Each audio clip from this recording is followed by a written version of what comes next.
In this video, the Thundercats finally come face to face with one of the greatest villains of all time, the Lord of Evil, Mumm-Ra.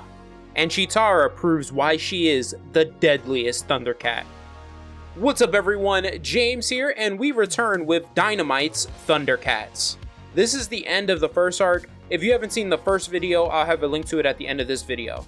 I'll say this now from the start, there are going to be quite a few changes to Thundercats lore that Declan Shalvey does that I'm going to point out because some are significant or pretty cool.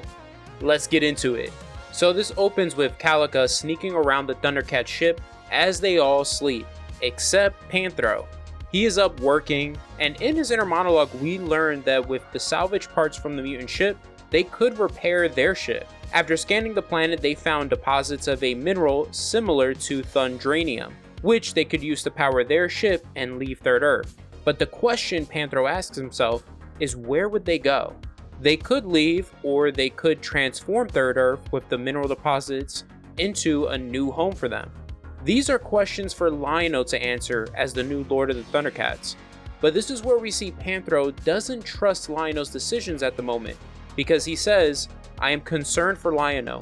He is unsure and confused. I, however, can see clearly." The interesting thing I want to point out that Declan is changing when it comes to the Thundercats mythos is Panthro says Thundrainium is the fuel source the Thundercats use. In the show, that wasn't the case at all. They used Thundrillium, which was their main fuel source. It wasn't abundant on Third Earth, so they were always searching for it in the show. When it comes to Thundrainium, also known as Fire Rock, it was a highly unstable and dangerous element that was on Thundera and Third Earth. It was so dangerous, in fact, that the people of Third Earth avoided using it.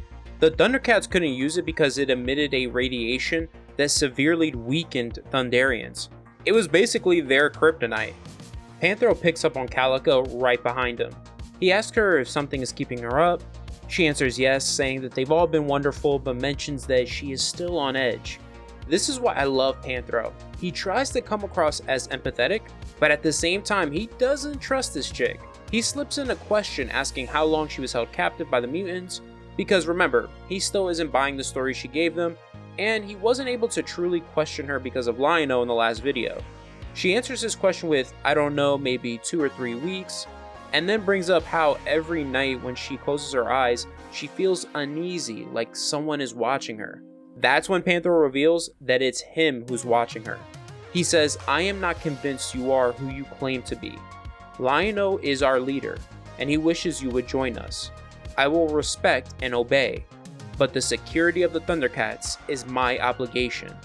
He then gives her the coldest stare down and continues and says, "And I do not take that obligation lightly. My work here is sensitive, so I must ask you to leave." Okay, before we go any further, I want to talk about Calica here for a moment. I have a strong feeling that Calica is being used just like the rebooted Mumm-Ra, not the original. In the reboot, she was an agent of Mumm-Ra and betrayed the Thundercats. To be clear, I don't think Declan is replacing her with Calica. I still think at some point we're going to get Mumm-Ra in this series. It's still pretty early. Now what happens next introduces a Thundercat character that those of you who are familiar with the show noticed missing in the last video. Calica meets up with Lion-O and he suggests that they go on a walk outside the ship. As he uses Sight Beyond Sight to check the perimeter, suddenly a portal opens up next to him. He hears a voice coming from the portal and asks Calica if she hears it. She answers no. When Lion-O looks inside of the portal, he sees a chamber. Suddenly, something launches at him, which shocks Lion-O. But before we see what exactly launched at him, we're going to cut away for a moment from that and go to Mumm-Ra sitting on his throne. God, I love this guy. We see Jaga's spirit is still with him, which has been frustrating Mumm-Ra because he has been asking Jaga questions, but he hasn't gotten any answers or any response from him. Jaga has just been ignoring him.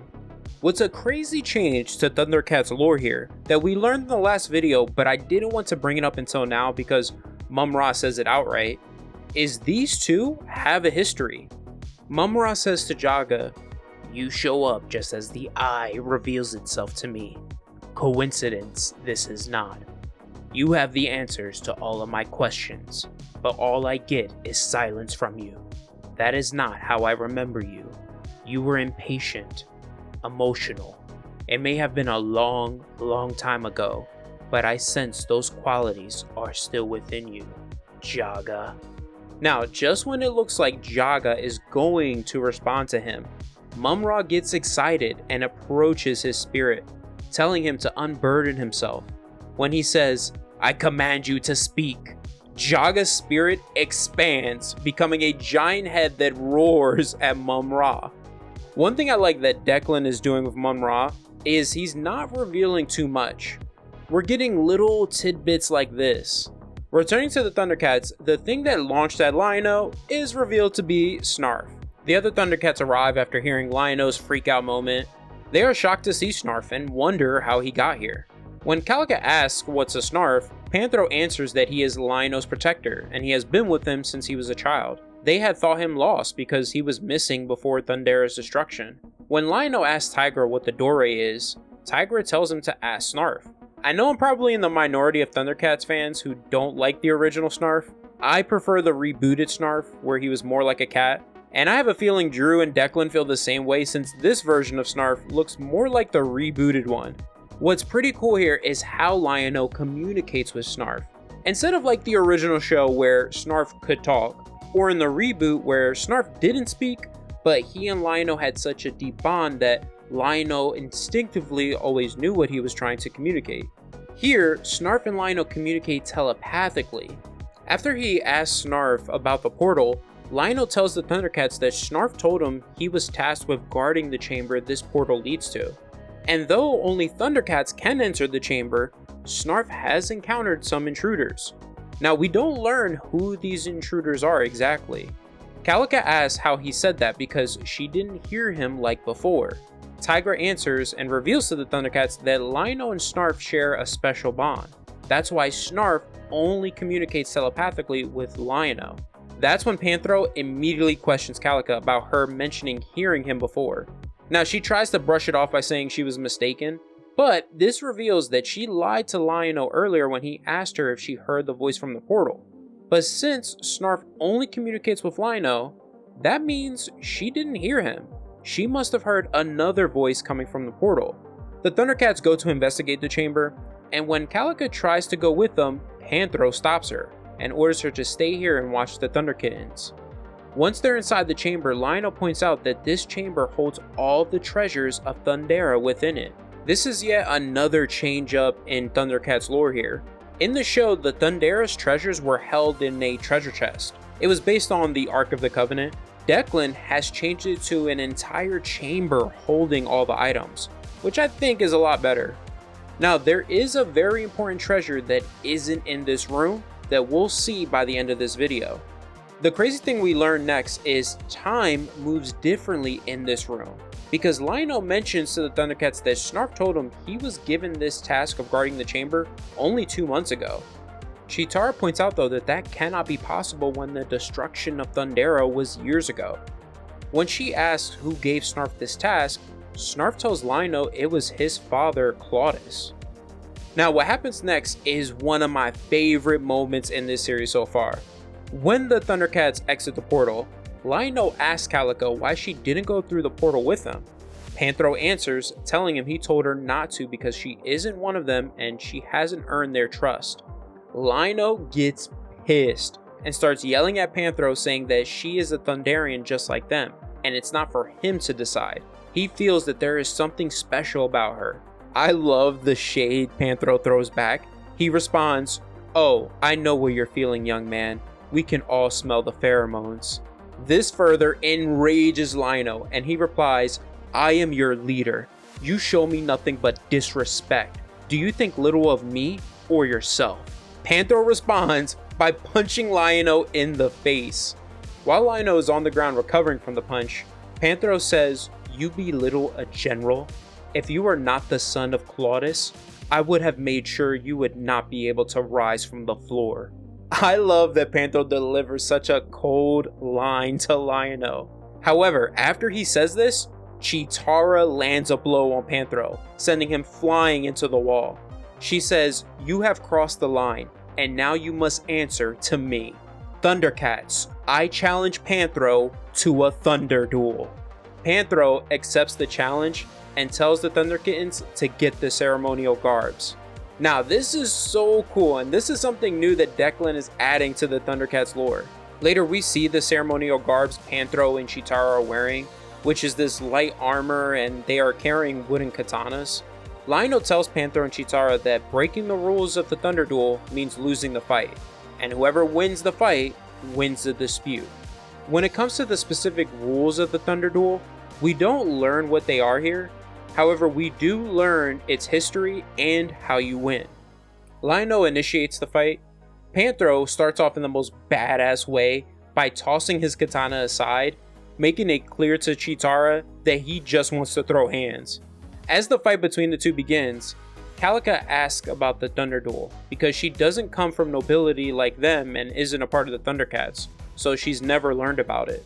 The Thunder Kittens explained that the Royal Thundarians didn't always like to discuss their arguments, so they would sometimes just fight it out in order to settle whatever dispute they were having once and for all, and it assured that no matter the rank, there was an acceptable method of challenge.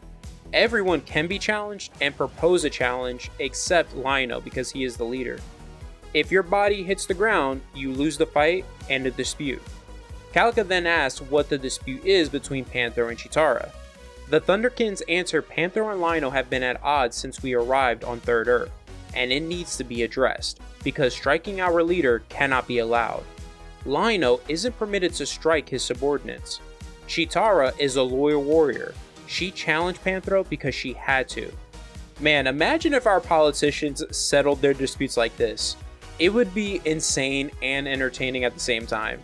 Panthro eventually gains the upper hand in the fight by landing a severe enough blow on Cheetara that it knocks her back and destroys her armor.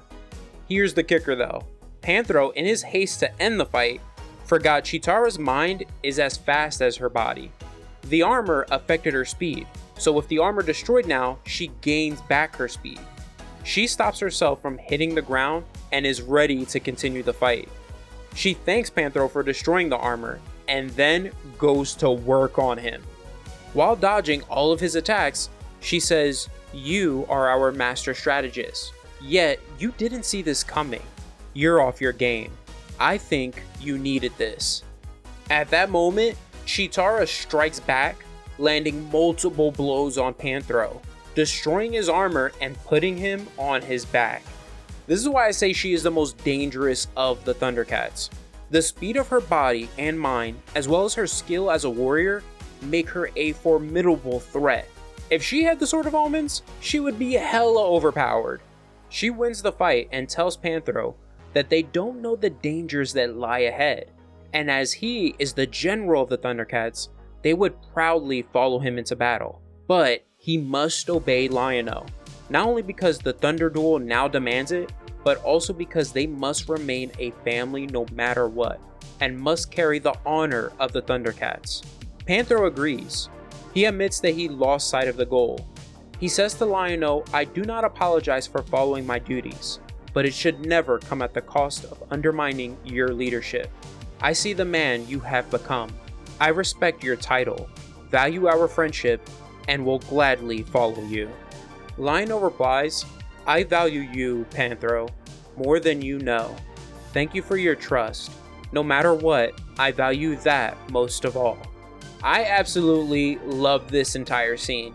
It was full of heart and passion, and finally puts to bed the conflict between Lion-O and Panthro. Lion-O asks Calica to follow him. Once they're back on the ship, he tells her he plans to show her the treasures of Thundera. They both end up embracing each other, but they don't touch naughty bits as Rob from Comics Explained would put it. But we can see here that Lion-O has fallen for Calica. Man, the heartbreak that's going to be coming soon for him. It's not going to be good. From here, we're going to check up on Slithe. Now, in the last video, I kept saying Slithe. Ignore that, I was saying it wrong.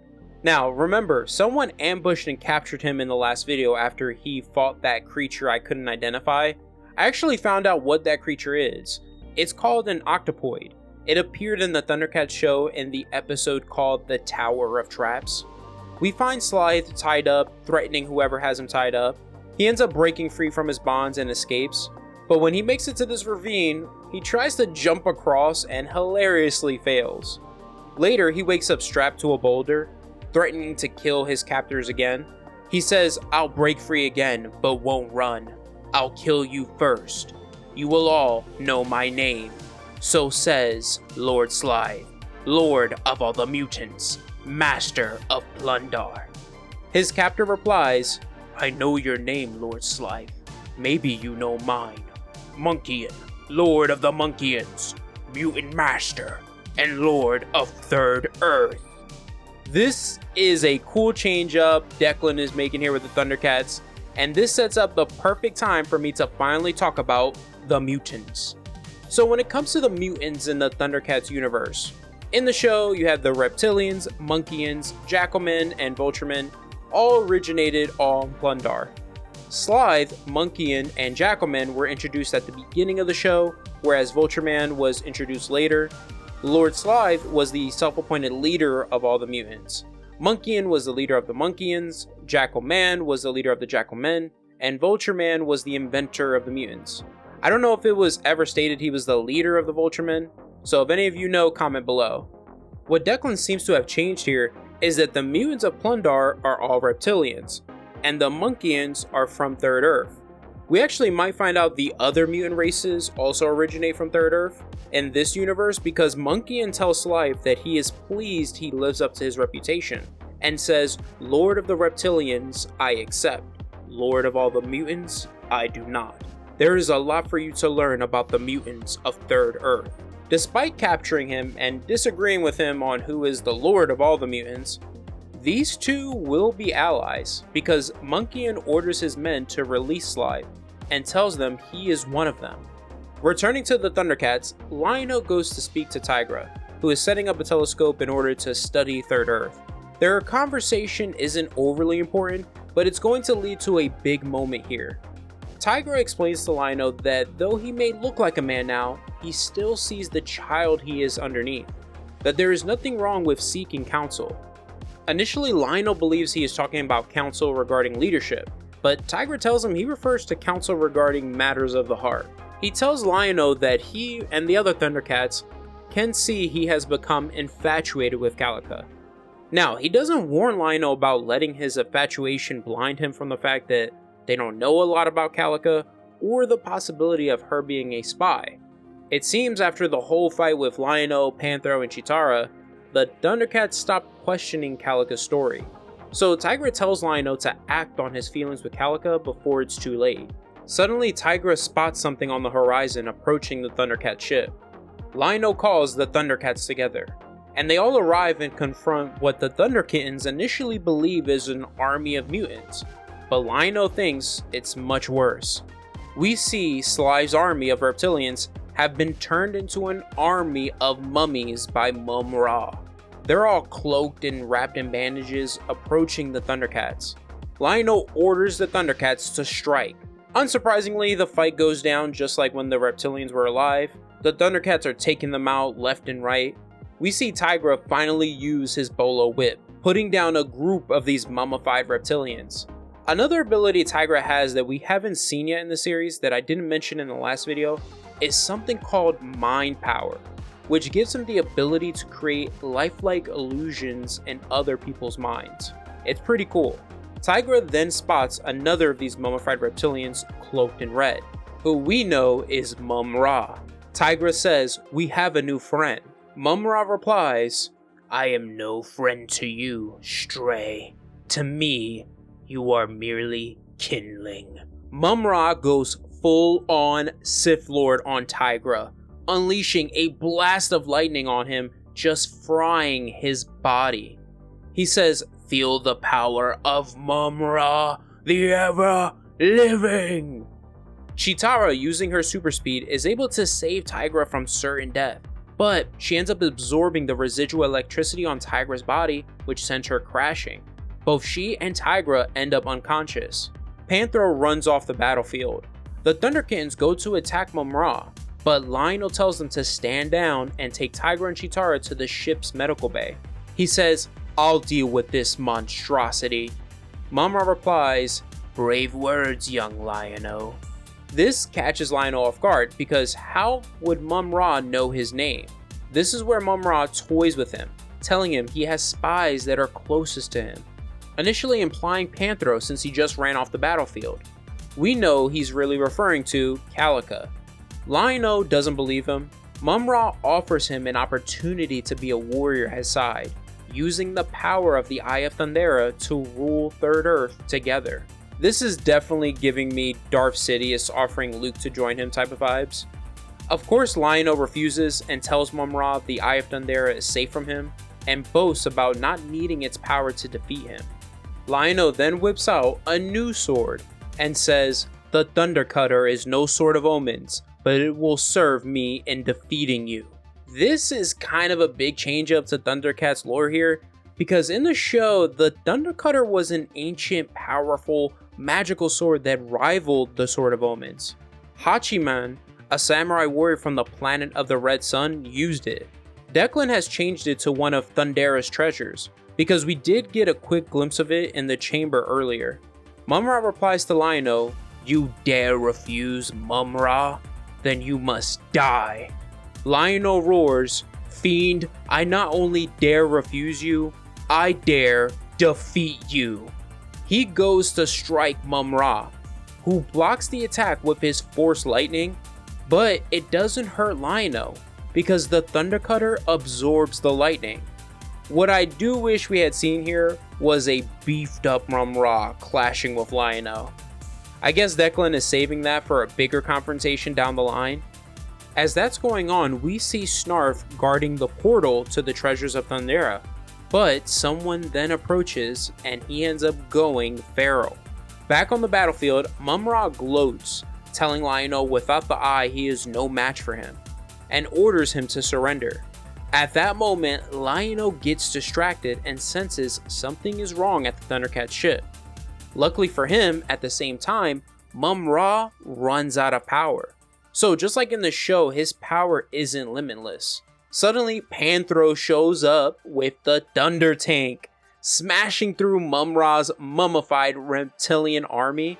I absolutely love the design Declan and Drew came up with. I might like it more than the show design. Mumm-Ra retreats, and Lion-O tells Panthro they need to get back to the ship quickly. Once they reach the ship, they find Snarf disoriented. This is when Lion-O finally figures out Mumm-Ra was referring to Calica as the spy. He communicates telepathically with Snarf, who tells him Calica hit him with a telepathic blast, a power she kept hidden from them. Lion-O deduces Mumm-Ra's attack was all a distraction. He becomes angry at the fact that Calica pretended to care about him. This is him basically dealing with his first mini heartbreak here. But not only is he angry, he is also disappointed in himself. He didn't listen to Panthro's warnings and admits to him that he was right the whole time.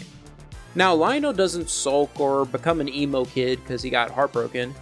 He uses what he's feeling to really step into his leadership role. He declares to the Thundercats that Third Earth will now be their permanent home. He gives all the Thundercats their individual tasks. He tells Panthro that once Tigra has recovered, his and Tigra's primary task will be to make a lair to defend themselves and secure Thundera's treasures. He tells the Thunder Kittens and Chitara they will regularly scout their perimeter. When Chitara asks him what his role will be, Lion-O answers, "To lead. Thundera is gone, but it lives on in us. So say I, Lion-O, Lord of the Thundercats." This first arc ends with Lion-O's inner monologue. He says, "Our home has been raided. We've been hunted across the galaxy. We finally found a place to be, but not without cost and even new threats on the horizon. However, none of this matters. There is no going back. I wonder, Jaga, was this your plan all along? With age, I thought would come knowledge, but I feel I know less with each passing day. Somewhere out there are answers.